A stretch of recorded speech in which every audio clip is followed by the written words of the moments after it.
আসসালামু আলাইকুম, আমি ফরহাদ সোহেল। আমি মুখ্য সংগঠক জাতীয় যুব শক্তি, জাতীয় নাগরিক পার্টির একটি অঙ্গ সংগঠনের।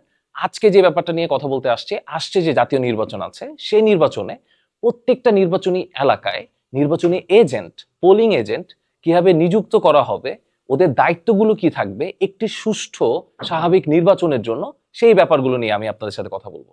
আমরা দেখব এখন নির্বাচনী এবং পোলিং এজেন্ট কিভাবে নিয়োগ দেওয়া হয়, ওদের রেসপন্সিবিলিটি কিরকম থাকে পুরো নির্বাচনী সময় জুড়ে।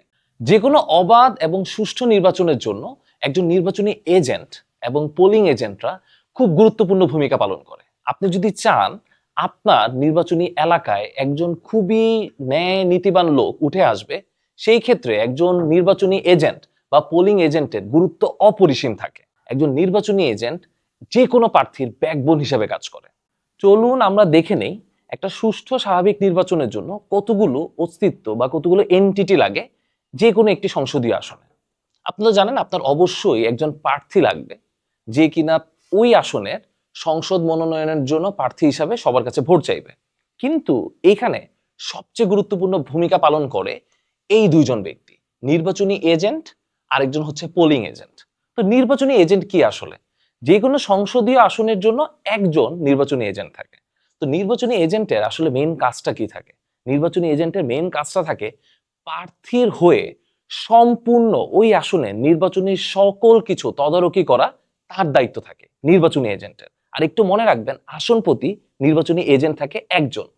এরপর আসবো পোলিং এজেন্টের যে ব্যাপারটা। পোলিং এজেন্টের ব্যাপারটা একটু ঠান্ডা মাথায় খেয়াল করেন। পোলিং এজেন্টের আসলে মেইন কাজটা থাকে ভোটের দিন প্রত্যেকটা ভোট কেন্দ্রে, প্রত্যেকটা বুথে আমাদের একজন একজন করে পোলিং এজেন্ট থাকে। তাহলে এই জিনিসটা যদি আমি আপনাকে আরেকটু সিম্পলিফাই করে বুঝাই, যে নির্বাচনী এজেন্ট পুরা আসনের জন্য একটা থাকবে, কিন্তু প্রত্যেকটা ভোট কেন্দ্রে যতগুলো বুথ থাকবে প্রত্যেকটা বুথের জন্য আমাদের এখানে একজন করে পোলিং এজেন্ট থাকবে। তো চলুন দেখে নেই নির্বাচনী এজেন্ট নিয়োগের পদ্ধতিটা কি। নির্বাচনী এজেন্ট নিয়োগের ক্ষেত্রে একটু সবচেয়ে ভালো যে ব্যাপারটা আপনি একটু খেয়াল করবেন, তার যোগ্যতাটা কি। ও বাংলাদেশের নাগরিক হওয়া লাগবে, সে ভোটার হওয়া লাগবে যে কোনো আসনের। এরকম ম্যান্ডেটরি থাকে না, বা এটা অবশ্যক হওয়া লাগবে এরকম কোনো কিছু থাকে না যে নির্বাচনী এজেন্ট ওই আসনেরই হওয়া লাগবে।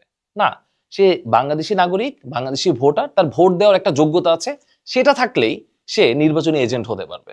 এখানে আরেকটা জিনিস একটু খেয়াল করেন, আমি একটু আগে আপনাদেরকে বলতেছিলাম পুরা আসনের প্রার্থীর একমাত্র প্রতিনিধি কিন্তু সে। তো এই ব্যাপারটা একটু আপনার মাথায় রাখা লাগবে।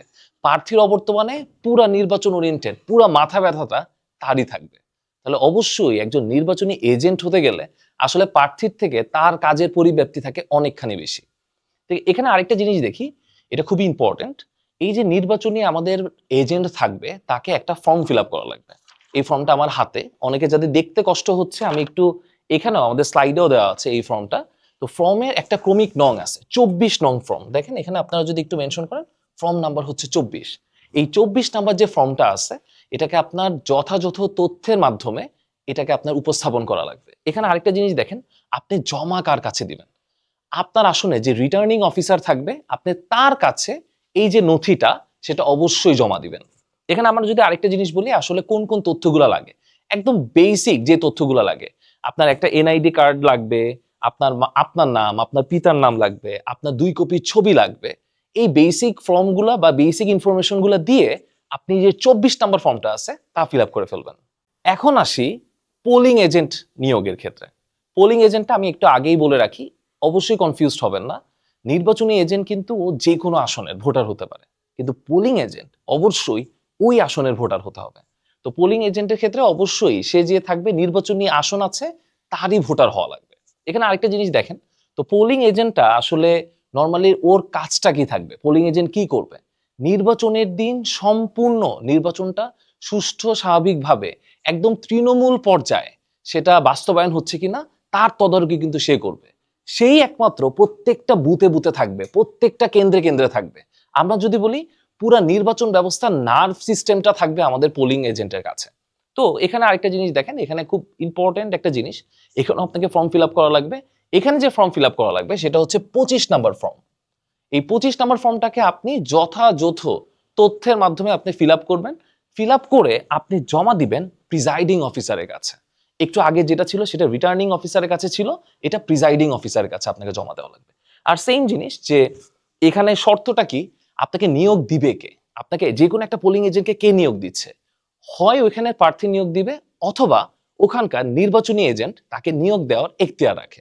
নিয়োগ বাতিল ও পরিবর্তন, তো এখানে একটা জিনিস জানা খুবই ইম্পর্টেন্ট, এই যে নির্বাচনী এজেন্ট আছে তাকে যে কোনো সময় তার প্রার্থী পরিবর্তন করতে পারে, কিন্তু পোলিং এজেন্ট যে আছে তাকে ওই আসনের প্রার্থী অথবা নির্বাচনী এজেন্ট এই এখতিয়ার রাখে যে কোনো মুহূর্তে তাদেরকে পরিবর্তন করার জন্য।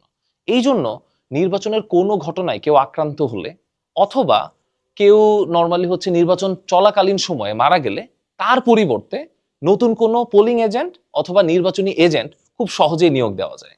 আর অবশ্যই এই পরিবর্তনের যে নথিপত্রগুলো আছে তা লিখিতভাবে সংশ্লিষ্ট কর্মকর্তাদের কাছে আপনাকে উপস্থাপন করতে হবে। তো সঠিক ফর্মের মাধ্যমে সঠিক সময়ে নির্বাচনী এজেন্ট, পোলিং এজেন্ট নিয়োগ করা একজন প্রার্থীর আইনি অধিকার।